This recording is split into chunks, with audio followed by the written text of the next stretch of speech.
Annie. My name is Melanie Dixon. I'm a registered early childhood educator and director of professional practice here at the College of Early Childhood Educators. And I would like to welcome you to the Supporting Children's Wellbeing and Safety webinar. I'll first introduce our guests, and so I'll invite Mark Spector, Elizabeth DeSantis, and Karen Monahan to introduce themselves. Thanks, Melanie. So my name is Mark. I am a lawyer. I'm also the Director of Professional Regulation here at the college. And what that means is that I work with the college and its committees to address concerns involving early childhood educators. That can range from simply dealing with a phone call expressing a concern, all the way to investigations and prosecutions in the most serious and awful matters. Hi, my name is Elizabeth DeSantis, and I'm a registered ECE working with the YMCAs across southwestern Ontario. I'm currently supervising a full-day site as well as school-age programs. Hi, I'm Karen Monahan. I'm also a registered early childhood educator. I'm with the Durham District School Board, and I'm in the role of ECE facilitator. So in that role, I go to different schools and support the ECE in their classrooms. And I also provide system-wide PD and projects that we work on for the K department. Great, thank you. So today we're taking a closer look at professional supervision, and in particular, professional supervision of children. So while there are several areas of the Code of Ethics and Standards of Practice that address professional supervision and practice related to it, we're going to pay particular attention today to Standard 3, Safety, Health, and Well-being in the Learning Environment. A few areas to note, in particular in the practice section of this standard in regards to professional supervision. So one of the things an REC needs to do is to know the children in her care or his care. So even before a child comes under the professional supervision of an RECE, they need to obtain and familiarize themselves with some basic information, such as medical conditions, special needs, allergies, emergency contact information. As the relationship evolves with that child and their family, you will gain additional information that will help you understand and play a role in that professional supervision of that child and the other children in the program. Another area of this standard clearly states that RECEs provide safe and appropriate supervision of children based on age, development, and environment. And a third standard in Standard 3 that speaks to the fact that RECEs also consider how the environments affect children through daily care routines and transitions, including meal times and snacks, personal care, and sleep or rest time. And that RECEs implement strategies to ensure sufficient time for safe and supportive transitions while maintaining professional supervision at all times. So we're going to begin with Mark. Mark, what do you think people would be most surprised about in terms of the cases that the college and its committees sees most often?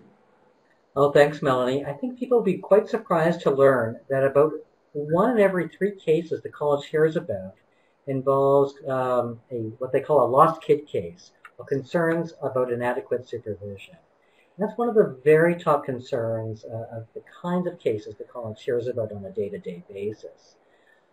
Other types of cases the college hears about would be called unacceptable interactions with children, or maybe we might call that behavior guidance issues. And we most typically see that when an early childhood educator might be feeling frustrated or perhaps stressed when dealing with challenging behaviors. And the final bucket of kinds of cases that we experience would be professionalism, or maybe that might be more appropriately said as unprofessionalism. And we see that in all kinds of ways. It might involve an interaction between an ECE and another ECE, or perhaps involves another kind of educator or a parent or even an employer. Okay, thanks, Mark. These are all serious matters for us to consider and take steps to prevent.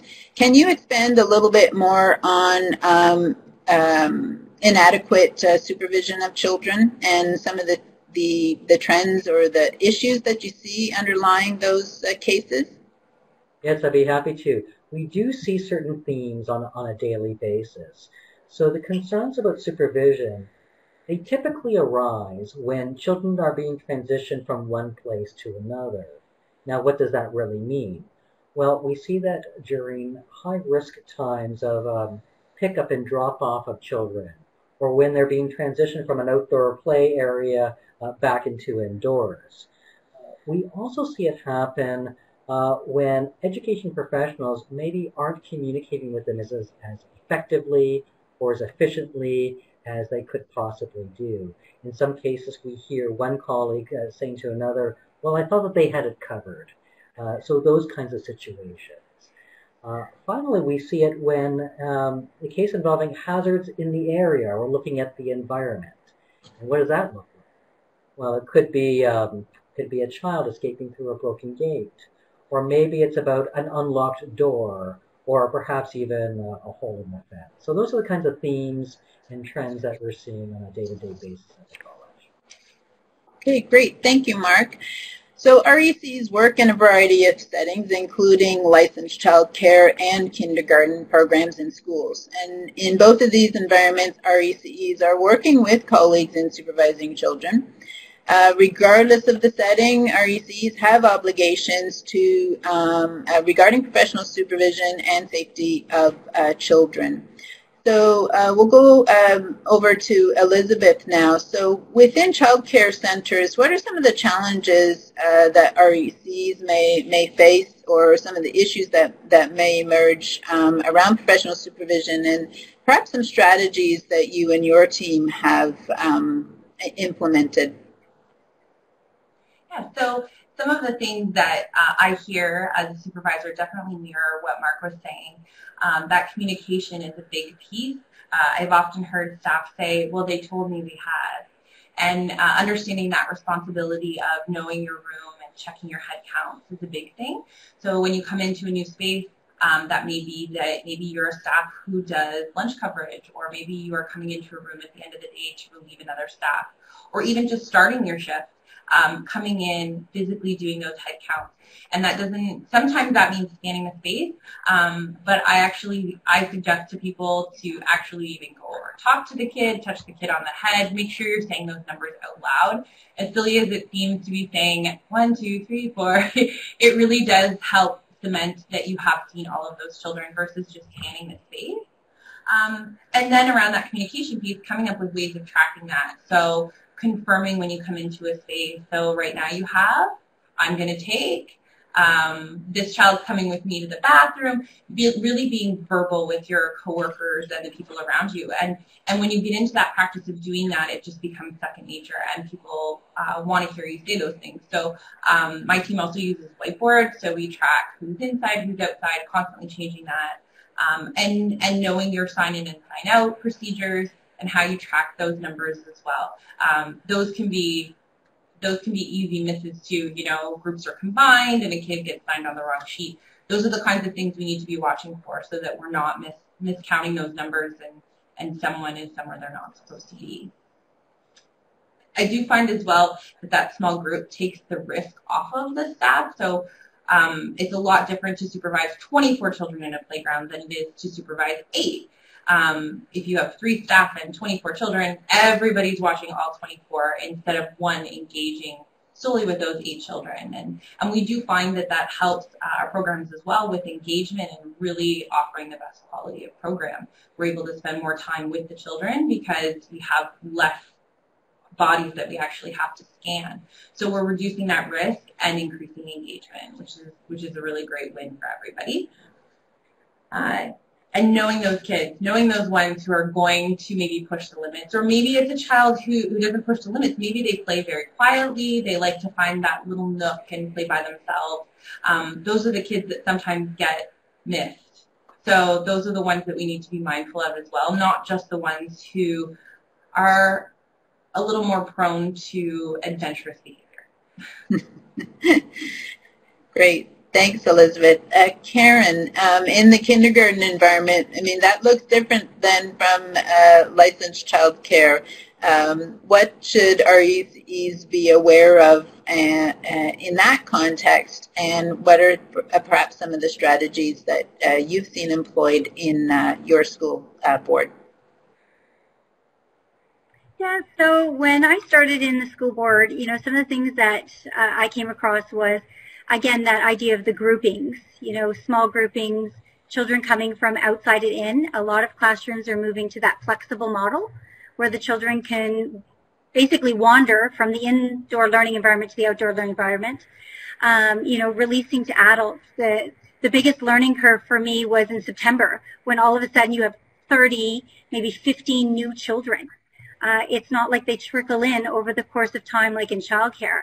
On day one, 15 children walk in and you've maybe never seen them before. So how do you keep track of that? How do you keep them safe in those early starts of the school year? And one of the things that became very clear with my partner and I was we had to have these conversations.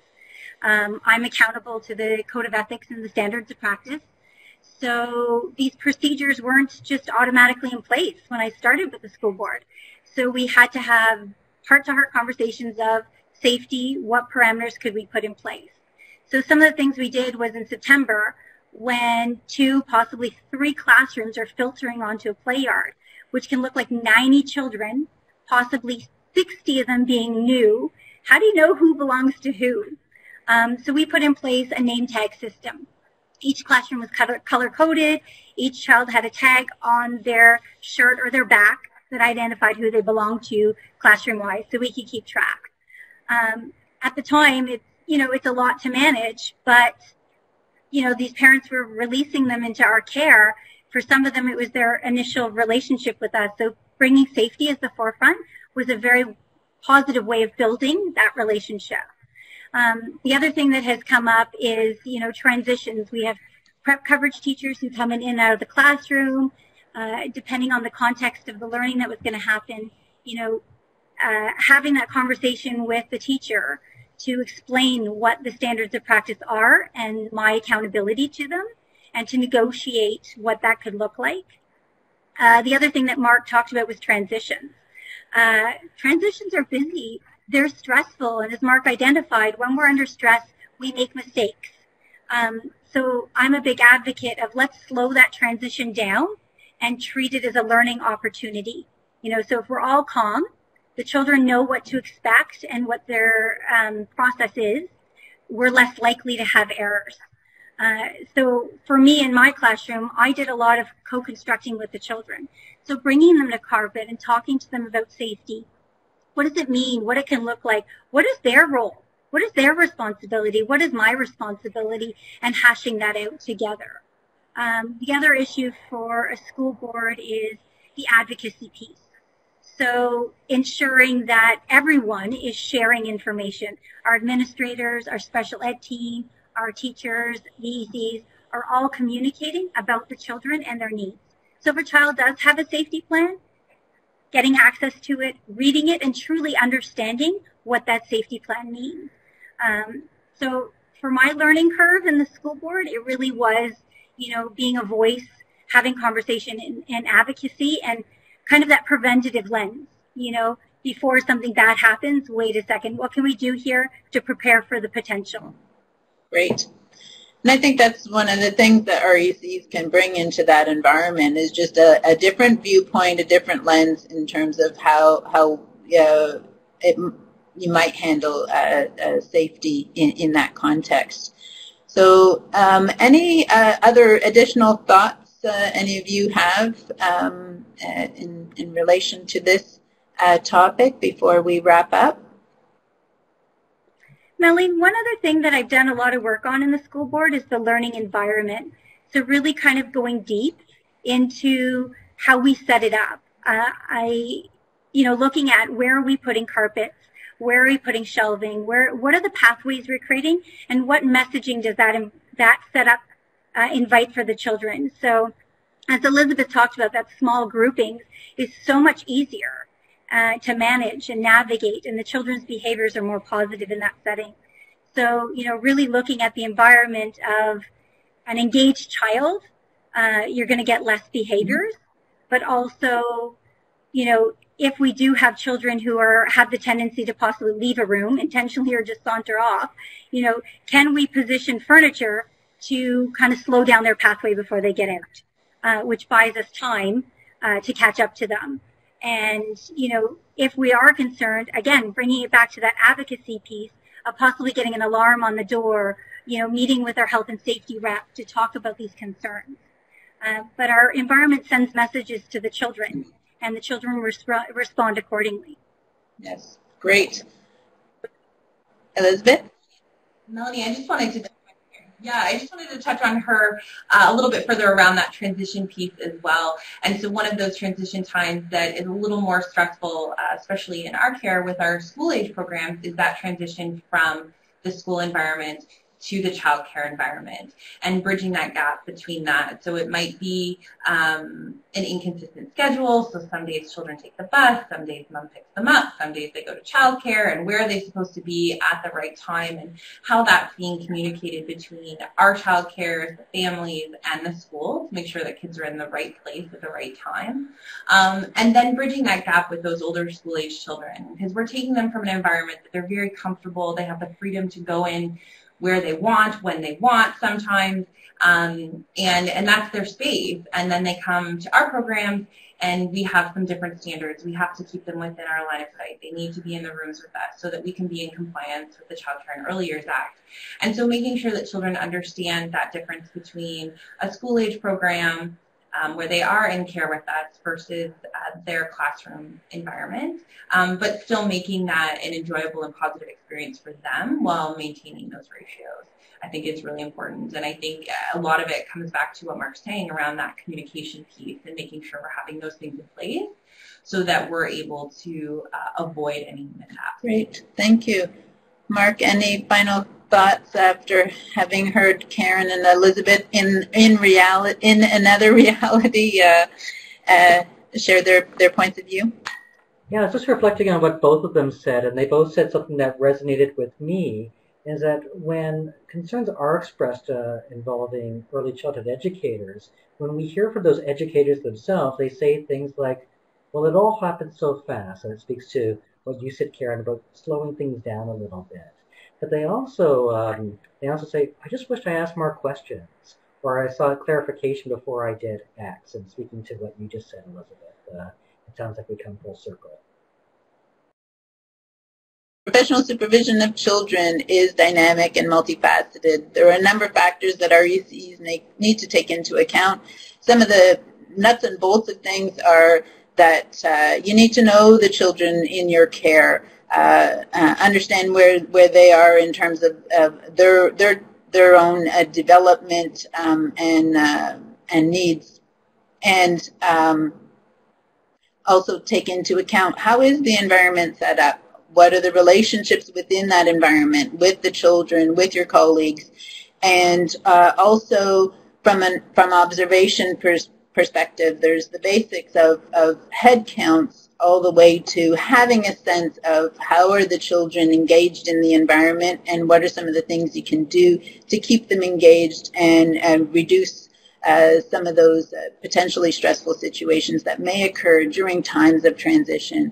We saw that communication is key, critical piece, and also taking time to reflect upon when a situation does occur or the risk of a situation, something could have happened, just taking the time to reflect upon it and have some discussion with your colleagues.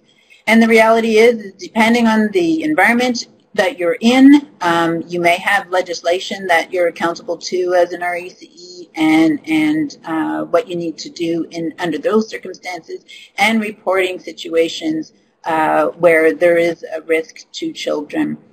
So again, I really appreciate your insights today, and really prevention is the best strategy to avoid some of the issues that we may see on the other end of things here at the college like to thank our guests, Elizabeth DeSantis, Karen Monahan, and Mark Spector. And thanks to those of you who are watching this recording. We do hope that you share it with your fellow RECEs and others who may be interested in professional supervision of children. So to further enhance your knowledge and practice in connection with this topic, your call to action is to review Standard 3, Safety, Health, and Well-Being in the Learning Environment. And we have also published an article on professional supervision as part of the Standards Matter series. So we do encourage you to go take a look at on the Standards Matter Hub page on our website. Take a time to discuss the article with your colleagues, perhaps at a staff meeting, and reflect on some of the strategies that you are currently using, and perhaps consider some of the ones that were discussed in this webinar as well. So thank you for joining us for this month's Standards Matter series focused on Standard 3, Safety, Health, and Well-Being in the Learning Environment. All webinars are available on YouTube, and you can be a part of the REC community year-round. Follow us on Twitter and LinkedIn, and subscribe to our YouTube channel. Visit our website regularly for the latest news and resources that are relevant to you in your practice as an early childhood educator. So thanks again for joining us, and we hope that you have found this webinar helpful.